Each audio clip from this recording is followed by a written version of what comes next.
आज की इस वीडियो में मैं बात करने वाला हूँ एक बहुत ही बेहतरीन लेआउट के ऊपर, जिसका लेआउट प्लान आपके सामने है।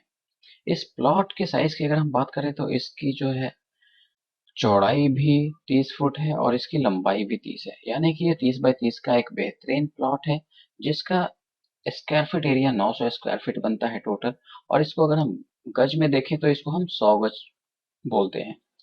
अब हम देखेंगे कि इस प्लान में हमको क्या क्या मिलने वाला है, जो ग्राउंड फ्लोर की रिक्वायरमेंट है वो क्या क्या है।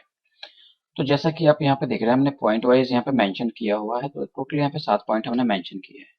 तो यहाँ पे सबसे पहला जो पॉइंट है वो है drawing room cum guest room का। दूसरा है डाइनिंग स्पेस, जो कि आपको सेपरेट मिलेगा। यहाँ पे आपको 2 बेडरूम्स मिल जाते हैं, जिसका साइज जो है काफी अच्छा है।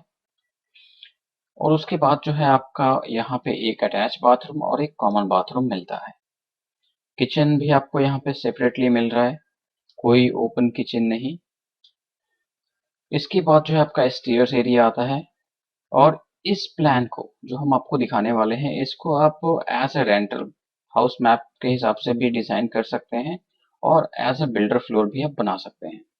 तो जिसको रेंट पे देना है उसके लिए बहुत ही बेहतरीन प्लान है, और जिसको बिल्डर फ्लोर बनाना है उसके लिए भी ये बहुत ही बेहतरीन प्लान है।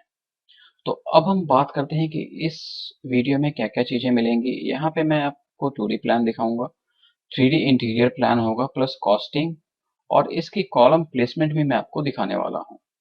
और सबसे इम्पोर्टेंट चीज, ये प्लान जो है वास्तु के हिसाब से बिल्कुल भी नहीं होगा, इसलिए इसको वास्तु के हिसाब से एक्सपेक्ट ना करें। क्योंकि हमारे पास जो है हर तरीके के लोग आते हैं, हर कम्युनिटी के लोग आते हैं, जिनकी डिजाइनिंग होती है वास्तु नॉन वास्तु दोनों के तरीके से। और अगर आप हमारे चैनल पे विजिट करना चाहते हैं तो आपको मैं बता दूं कि 30 बाई 30 में आपको बहुत सारे ऑप्शन मिलेंगे वास्तु के हिसाब से, वो वीडियोस भी आप देख सकते हैं हमारे चैनल के ऊपर।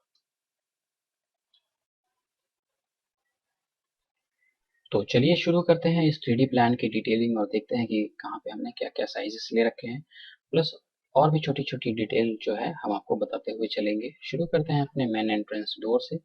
ये हमारा एक कॉमन मेन एंट्रेंस डोर है, जिसकी चौड़ाई हमने 3 फुट 9 इंच रखी है और इसकी हाइट हम रखेंगे 9 फुट। उसके बाद जैसे ही हम एंटर करते हैं तो हमारा सीढ़ी वाला रूम आता है। सीढ़ी की डिजाइनिंग हमने कुछ इस तरीके से की हुई है, यहाँ से हम क्लॉकवाइज जो है एंटर कर रहे हैं हर फ्लोर के लिए। और यहाँ पे हमने एक वाइंडर दिया हुआ है, दूसरा वाइंडर हमने यहाँ पे दिया हुआ है। तो इस तरीके से आपको भी करना होगा। और टोटल स्टेप जो बन रहे हैं हमारे 17 स्टेप बन रहे हैं, और 17 स्टेप में हम इस ग्राउंड फ्लोर की जो हाइट रखेंगे 10 फुट रखेंगे। नॉर्मली क्या है कि अगर आप बिल्डर फ्लोर बनाते हैं तो ऐसा सीढ़ी देना जरूरी होता है, या फिर रेंट के हिसाब से, जिससे कि किसी को हर फ्लोर पे रहने वाले लोग हैं, किसी को भी डिस्टरबेंस ना हो किसी के आने जाने से। इसलिए हमने यहाँ पे जो है एक सेपरेट एंट्रेंस दिया हुआ है, जिसकी चौड़ाई हमने रखी है 3 फुट 6 इंच और इसकी हाइट रखेंगे हम 8 फुट। और ये हर फ्लोर पे आपको इसी तरीके से करना होगा। अगर आप बिल्डर फ्लोर नहीं बना रहे, अगर आप बिल्डर फ्लोर या फिर रेंट के लिए नहीं बना रहे, तो नॉर्मली आपका सीढ़ी यहीं पे रहेगा। बस आप कोशिश कीजिए कि आप एक डोर दें, क्योंकि ये डोर आपकी सेफ्टी के लिए है और ये आपकी प्राइवेसी के लिए है अगर आप रेंट पे देते हैं तो। अब हम देख लेते हैं अपना ड्राइंग रूम एरिया। तो ड्राइंग रूम का जो साइज है 12 फुट बाय 10 फुट 9 इंच का साइज है, जिसमें आपको सोफा सीटिंग, एलसीडी, ये सारी चीजें मिल जाती हैं। फ्लोरिंग जो है मार्बल की है, वॉल पे हमने अलग टाइप का पेंट यूज किया हुआ है, तो इस तरीके से आप कर सकते हैं।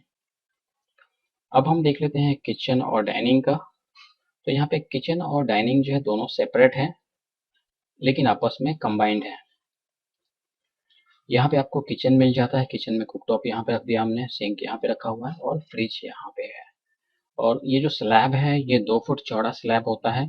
और नॉर्मली हाइट जो है, कई लोग जो है अपने हाइट के हिसाब से डालते हैं, और जो स्टैंडर्ड हाइट होता है, 2 हाइट रखते हैं, एक 2.5 फुट होता है और एक 2 फुट 9 इंच होता है। तो ये दोनों हाइट अगर आपको जो सूट होता है आपकी हाइट के हिसाब से वो आप रख सकते हैं। एक तो 2 फुट 6 इंच और एक 2 फुट 9 इंच। बाकी ये फ्रिज की पोजीशन की बात करें तो यहाँ पे अगर इस साइज का अगर आप फ्रिज रखते हैं तो उसके लिए आपको यहाँ पे 2.5 फुट छोड़ना होगा। और नॉर्मली अगर डबल डोर का फ्रिज रखते हैं, डबल डोर मतलब सामने सामने डबल डोर, तो उसका साइज होता है सामने से 3 फुट। तो उसके लिए आपको 3.5 फुट स्पेस छोड़ना होगा। किचन के साइज की बात करें तो यहाँ पे आपका 7 फुट 6 इंच आपका इस वॉल से लेके इस वॉल तक है, और 10 फुट 9 इंच आपका यहाँ से लेके यहाँ तक है। उसी तरीके से यहाँ पे आपको डाइनिंग टेबल मिल जाता है 6 लोगों के लिए।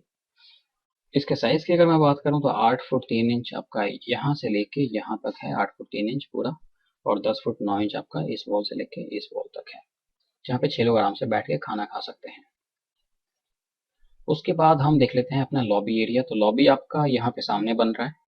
तो इसकी जो चौड़ाई है इस वॉल से लेके इस वॉल तक 8 फुट 7 इंच है, और इसका जो ये साइज है यहाँ से लेके यहाँ तक वो 6 फुट है। तो ये कॉमन लॉबी पैसेज है जहाँ से आप कहीं भी जा सकते हैं, जैसे कि यहीं से आप इस रूम में जाएंगे, यहीं से आप इस रूम में जाएंगे, और यहीं से आप किचन में जाने वाले हैं। तो ये एक मूवमेंट स्पेस हो गया पूरा लॉबी वाला एरिया। तो उसके बाद हम देख लेते हैं कि यहाँ पे हमारा जो है एक कॉमन टॉयलेट है, जिसको एज ए वॉशिंग एरिया भी आप यूज़ कर सकते हैं। नॉर्मली हमने सीट की प्लेसमेंट यहाँ पे दी हुई है और वॉश बेसिन यहाँ पे। एक ऑप्शन मैं आपको और बता देता हूँ कि अगर आपको वॉश बेसिन यहाँ पे बाहर लगाना है तो भी आप यहाँ पे बाहर लगा सकते हैं, काफ़ी अच्छी स्पेस है, या फिर आप यहाँ पे वॉशिंग मशीन रख सकते हैं इस कॉर्नर में। बाथरूम की साइज की बात करें तो यहाँ पे आपको 7 फुट 6 इंच बाई 6 का ये बाथरूम मिल जाता है, कॉमन बाथरूम। उसके बाद हम बात करेंगे बेडरूम 1। ये बेडरूम 1 है जो मास्टर बेडरूम से थोड़ा सा छोटा है। अगर मैं इस रूम के साइज की बात करूँ तो 11 बाई 10 का इसका साइज है, जो काफ़ी अच्छा साइज है, और इसमें आपको तीनों चीज़ें मिल जाती हैं, बेड, अलमारी और एलसीडी टीवी। तो इस हिसाब से आप डिज़ाइन कर सकते हैं। अगर आपको बेडरूम साइजेस के ऊपर कुछ कन्फ्यूजन है तो उसके लिए एक पर्टिकुलर वीडियो है बेडरूम साइज के ऊपर, वो आप देख सकते हैं कि किस साइज के बेडरूम में क्या क्या चीज़ें आ सकती हैं, उसके हिसाब से हमने बनाया हुआ है। तो यहाँ पे इस रूम में आपको एक किंग साइज बेड मिलता है जो कि आपका 6 बाई 6.5 का होगा, और नॉर्मली हमने अभी इसको सेंटर में प्लेस किया हुआ है। आप चाहें तो इधर ये साइड टेबल को इधर मूव करके इस बेड को वॉल से टच कर सकते हैं। तो इस तरीके से भी प्लेसमेंट हो सकती है इस बेडरूम में। और यहाँ पे हमने वुडन फ्लोरिंग ली हुई है और अलग टाइप का कलर कॉम्बिनेशन हमने वॉल पे यूज़ किया हुआ है। तो इस तरीके से आप भी यूज़ कर सकते हैं। इसका साइज मैंने आपको बता दिया। अब हम बात करते हैं मास्टर बेडरूम के ऊपर। तो यहाँ पे आपको मास्टर बेडरूम का जो साइज मिलता है 12 बाई 11 का मिलता है, जो कि काफ़ी अच्छा साइज है। 12 इसकी इस वॉल से लेके इस वॉल तक 12 फुट है, और 11 फुट आपका यहाँ से लेके इस वॉल तक है। 12 बाई 11 का साइज है, जिसमें आपको एक किंग साइज बेड, एक अलमारी और एक एलसीडी पैनल मिलता है।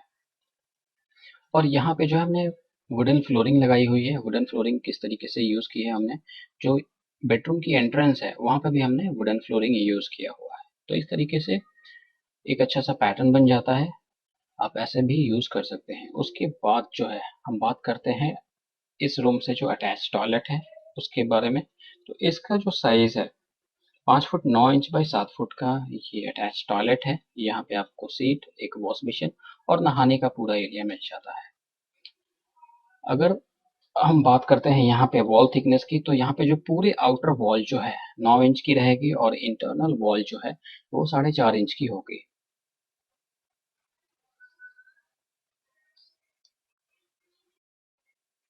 अब यहाँ पे मैं आपको इस प्लान की कॉलम प्लेसमेंट और आपको इसकी कॉस्टिंग क्लियर कर देता हूँ कि कितना इसका कॉस्टिंग आएगा अगर हम इस हिसाब से बनाते हैं। तो नॉर्मली आपको एक फ्लोर की जो कॉस्टिंग है वो कम से कम 12 लाख से 15 लाख के बीच में आएगी। मिनिमम 12 और मैक्सिमम 15। इस बजट रेंज में आप क्या चीज़ें इसमें रख सकते हैं और क्या नहीं।